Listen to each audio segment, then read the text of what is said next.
Okay, welcome to the Path of a Plumber podcast. I'm here with John Billone from NuFlow Upstate New York Services. Is that correct? Close enough. Services of Close Upstate New York. Yeah. Close NuFlow enough. Services of Upstate New York. Sorry. So how long have you been a NuFlow licensee? Since '04, my partner Mo, Mo's my brother-in-law. Mo bought the license in '04, since '04. Nice. What made you guys go with lining? Were you a traditional service plumbing company before? Or? Yeah, so that background is kind of extensive. I grew up in the family plumbing business. Okay. Got my master license when I was 24. Worked in, again, the mechanical business with my dad. And we ran Billone Mechanical for years, then bought the Mr. Rooter plumbing franchise in Rochester, actually Buffalo, Rochester, owned in 9 counties in New York. And then sold Mr. Rooter Plumbing, actually to Mo, my brother-in-law and partner at NuFlow. Sold Mr. Rooter to him. And then I got out of plumbing and went into real estate development. And I've been doing real estate development now for probably 20 years, hotels, multifamily apartment buildings, historical renovations. So my path was completely away from plumbing for the last 20 years. And then my brother-in-law, Mo, was going to sell his plumbing business. And he asked me for some advice. As I started looking at the numbers, I saw this line item that I didn't know what it even meant, and it was lining. And I said, what's this lining all about? And he started explaining to me the technology, the Trenchless technology of lining. And I said, that's really intriguing. I said, I'd like to talk to you more about that. And then we basically decided that we would pursue the lining business as a separate entity. And we created an LLC back in 2015. So then I got brought back into the plumbing business. I don't know if I really call it plumbing, but and that's what we've been doing since 2015. Nice. And so what do you guys focus on now with NuFlow? Are you guys doing residential? Are you guys going for commercial projects, kind of everything and anything? Nope. It's very specialized in industrial, commercial, food service. We might do 1 or 2 residential jobs a year, and that might just be due to having a customer that needs us to go do a residential job for them. But we really focus in nominal sizes from 2-inch up to 36 and larger.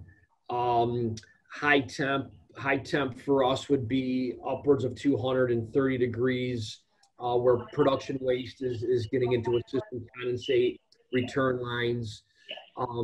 So it's definitely more industrial, commercial. Nice.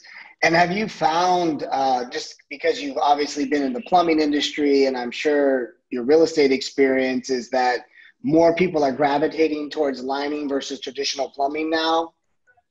Well, that's really a function of the situation, right? I mean, one of the things that really attracted me towards lining was that it wasn't conventional, it wasn't traditional, and the opportunity to provide value is so immense. I mean, getting on an excavator and digging up a line, it's fun, I enjoy it, but putting a liner in a pipe that's 10 feet below grade in someone's, manufacturing business or food service business, where they look at you and they say, you can actually fix my line without digging up my place, and they're just in awe. And so the value really comes into play where with our business, we're probably 95% of our business is indoors. We're in historical buildings. We're doing roof conductors. We're doing stuff under concrete floors, under equipment.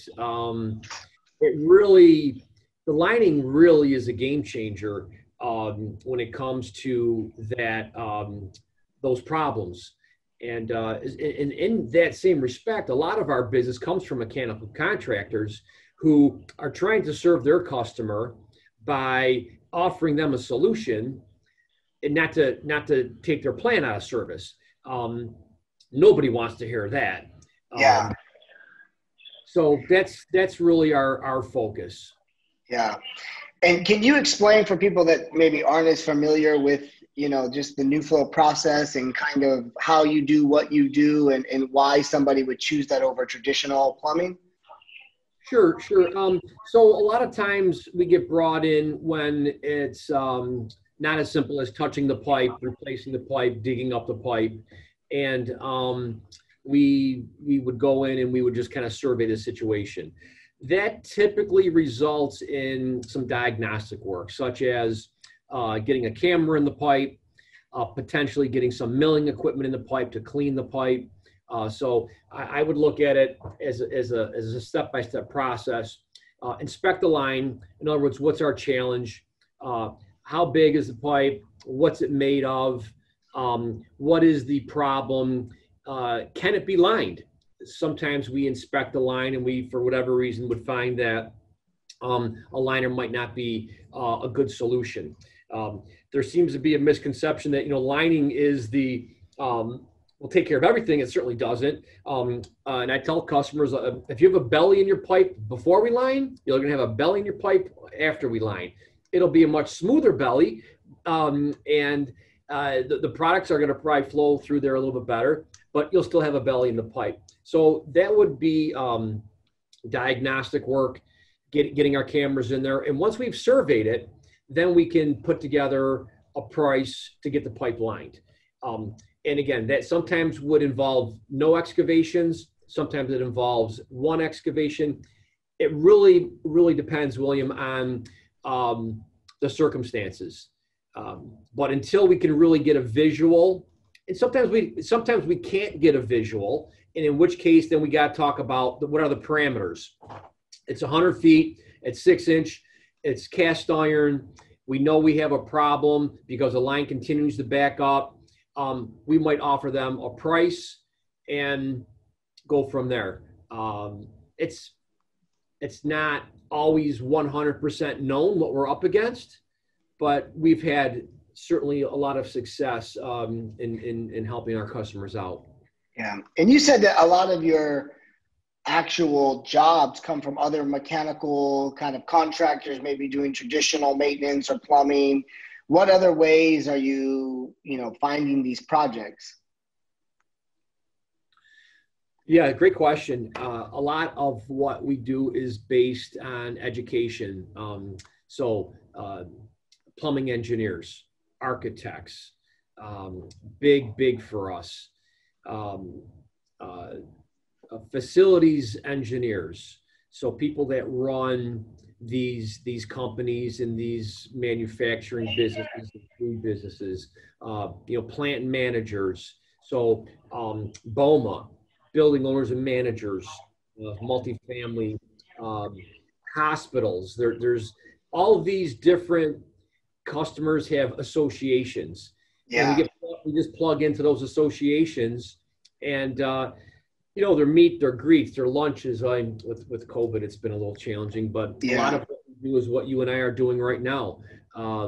We do some virtual stuff, and then we do meet in person. We drop off samples. We give them an idea of how our process works, and we kind of go from there. But it's networking. It's plugging into these groups. It's reaching out to the community. We still have people that don't really understand all the ramifications of lining pipe. There are, and that's an educational thing. We've lined pipe where there's been no pipe. I mean, we've gapped. I mean, we can go from, there's a pipe here, 2 feet away, there's no pipe. If we can get that, if we can breach that gap, bridge that gap, we can line it. And we've had success doing that. So education's a huge part of it. Yeah. And how did COVID affect you guys? Because I've interviewed a couple of different plumbers that have said, yeah, it affected us. We lost work because of it. And others have said we actually got work because buildings were empty and this was the time to do the maintenance that they already kind of had on the schedule. Our business increased by about 20% this year. We did have some jobs that kind of got put on a temporary hold, but what really picked up early in the year was school work, and we did a lot of pool drains. We did a lot of supply and return lines and drain lines at school. You know, whether it's G through 12 or K through 12 or higher education. Some of the universities in our area. So jobs that were not on our schedule till May, June, July were actually put on our schedule sooner, and so that was a scheduling shift. And aside from the fact that we couldn't necessarily go out and visit people to do, let's say, our sales piece, the introduction, if you will, it did not really dramatic our service, our installation side. And like I says, we had projected probably more of a 40% increase this year, pre-COVID. And like I said, we didn't hit that mark, but our business still went up about 20%. Nice.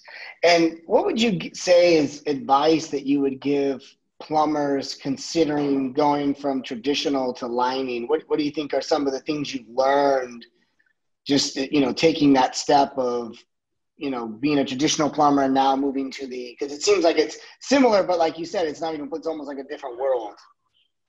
It is. It's a different world. Having mechanical knowledge is great. I find that it helps me out, where you can speak the language. If you're talking with an engineer or you're talking with a facilities manager, it's great to have that plumbing background.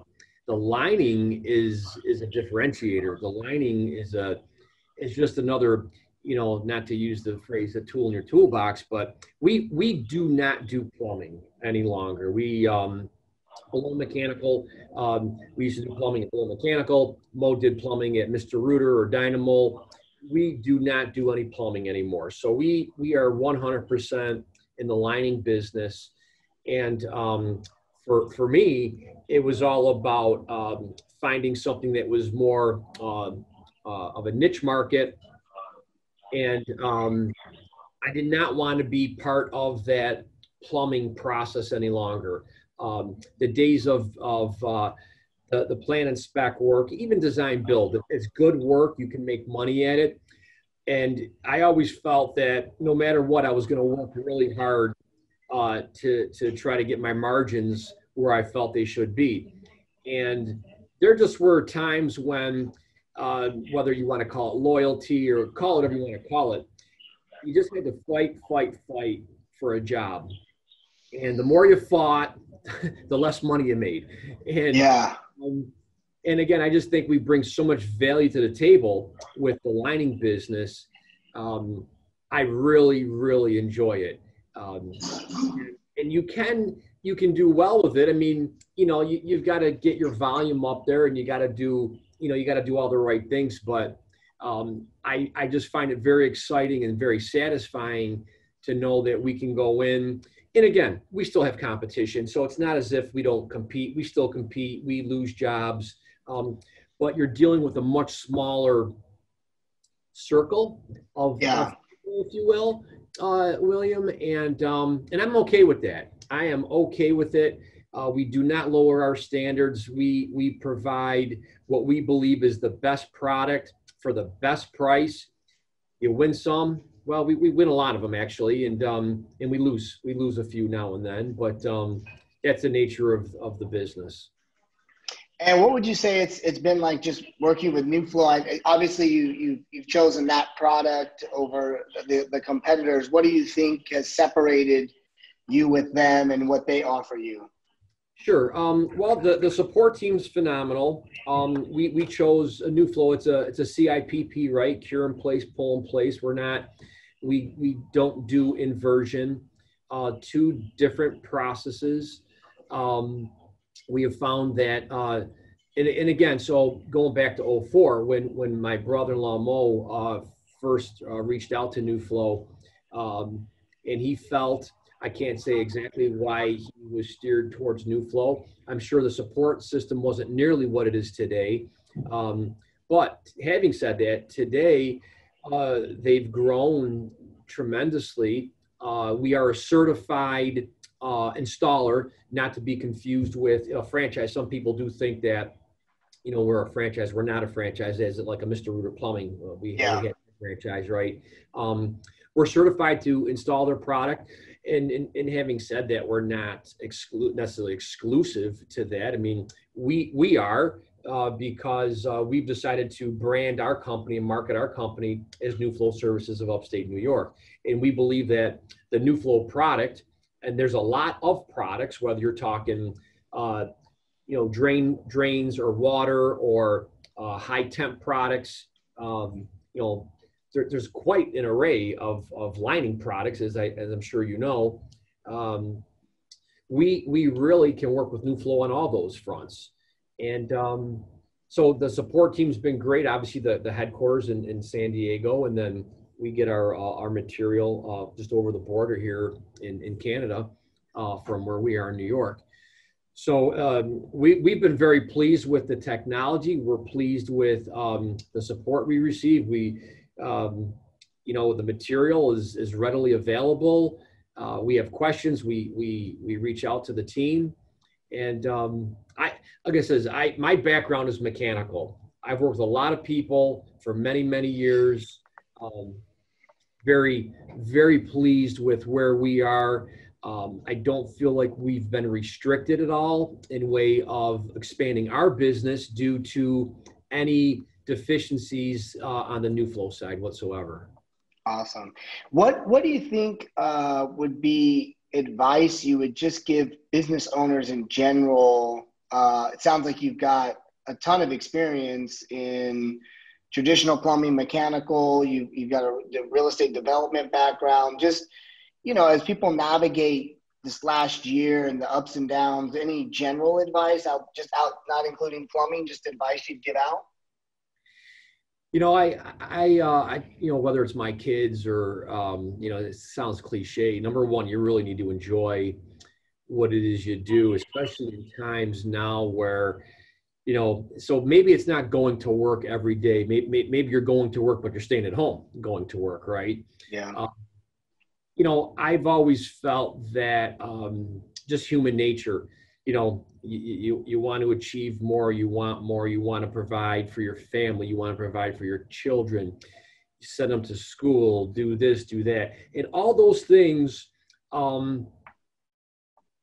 family vacation, right? Take money. And, you know, growing up in the plumbing business, you know, or in any business, it can be challenging. How do you pull that off? So I guess where I'm going with this is really focusing for me on profitability, because no matter what you do, number one, you need to enjoy it, but it's also nice to be able to make a fair and reasonable profit. And if the vehicle that you're driving allows you to do that, then I think you've got it figured out. It used to be, I always used to think that bigger was better, you know, more guys. We were up to 50, 60 guys. You know, we made less money when we were larger, you know, doing $10 million of work than we did when we were doing $2 million of work. And so it's, I think where I'm going with this is knowing your numbers and understanding what your overhead is and how all these numbers work together, because at the end of the day, you could be having a great time but go broke. It's nice to have a great time and put a little money in your pocket, right? Yeah. And to be able to afford, you know, maybe a few things that you wouldn't normally be able to afford otherwise. So I guess, I mean, just stay focused and knowing that you're driving towards the ability to profit and just have all those numbers in check. Yeah, it's good advice. So far, I think it's a great episode. You want to shout out maybe how people can find you on the internet, your phone number, if they want to contact you, maybe a potential client or a referral? Sure. Well, we're in Rochester, New York. I publish my cell number. People can call me. They can shoot me emails. My cell is 585-370-6029. My email is Last name is Billone, Billone, at NuFlow Services. NuFlow, I take that. NuFlow Upstate NY.com. Yeah. I just always type it in. It's just all automatic. Yeah. Those are probably the two best ways: is texting, phone calls, emails. I'm always available. I'm still probably working a lot more than I want to. Going to keep on doing this for a few more years, but I really love it, William. I really appreciate the opportunity to participate in your podcast. I'm happy to field questions as they come in. I love the business.